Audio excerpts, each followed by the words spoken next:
luto na. Oh. Bilo-bilo. Yan, gagawa ko ng merienda, bilo-bilo.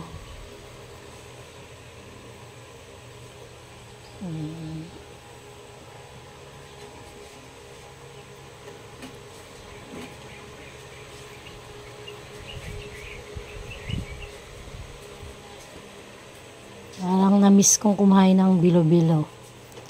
Yan, buti na lang may glutinous rice ako dito sa bahay. Tapos may kamote, saging, langka, sago. Konti lang yung gagululutuin kong bilo-bilo.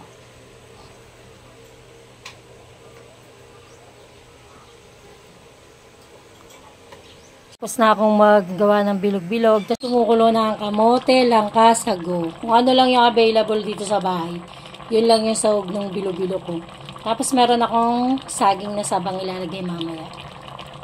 Malalambutin ko lang yung kamote.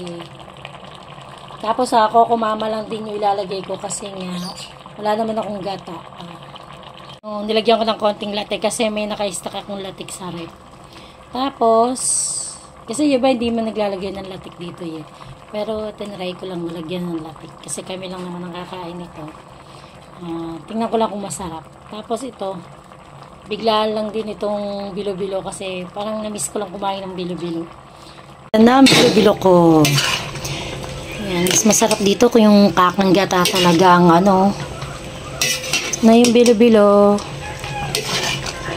Simpleng sahog nga lang siya. Langkas. Ayan, luto na ang bilo-bilo. Ayan. Simple lang yung bilo-bilo ko.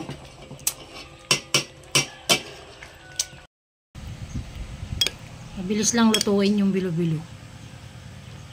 Ayan yung langkaya, no?